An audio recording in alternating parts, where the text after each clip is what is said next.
এক অপূর্ব সুন্দরী নারী এক কৃষককে বলল, আমি তোমাকে বিবাহ করিব। কৃষক তো নারীর চেহারা দেখে পাগল। কৃষক দেরি না করে নারীকে নিয়ে কাজী অফিসে গিয়ে বলল, তাড়াতাড়ি আমাদের বিবাহ দাও। চেহারা দেখে সে নিজেও পাগল। কাজী বলে, আরে বেটা, তুই তো এই নারীর উপযুক্ত না, আমি বিবাহ করিব। কৃষক আর কাজীর মধ্যে ঝগড়া লেগে গেল। এক পর্যায়ে কৃষক আর কাজী বিচার নিয়ে গেল বাদশাহের দরবারে। বাদশাহ নারীর চেহারা দেখে সে নিজেও পাগল। বাদশাহ বলল, তোরা দুজনেই এ নারীর অযোগ্য, আমি বিবাহ করিব।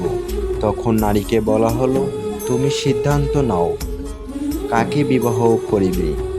নারী সিদ্ধান্ত দিল, যে আমাকে দৌড়ে ধরতে পারবে আমি তাকে বিবাহ করিব। নারী দৌড় দিল, পিছনে পিছনে কৃষক, কাজী ও বাদশাহর দৌড়। দৌড়াতে দৌড়াতে এক সময় ছটফট করতে করতে কৃষকটি মারা গেল।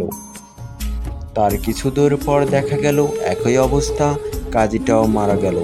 বাদশাহ নারীকে বলল, এখন তো আমি একা, চলো বিবাহ করিব। তবুও নারী বলল, না, আমাকে দৌড়ে ধরতে হবে। এখন বাদশাহ বলল, হে নারী, দাঁড়াও, বলো আসলে তুমি কে। নারী বলল, আমি হলাম দুনিয়া, আমার মধ্যে আছে শুধু চাকচিক্য, মোহ আর লোভ লালস। আমার পেছনে যে দৌড়বে সেভাবেই মরবে, বিনিময়ে কিছুই পাবে না। আমরা এটাই শিক্ষা পাই, এজন্য আল্লাহ তাআলা আমাদেরকে দুনিয়ার পিছে না ছুটে জান্নাতের পিছনে ছোটার তৌফিক দান করুক।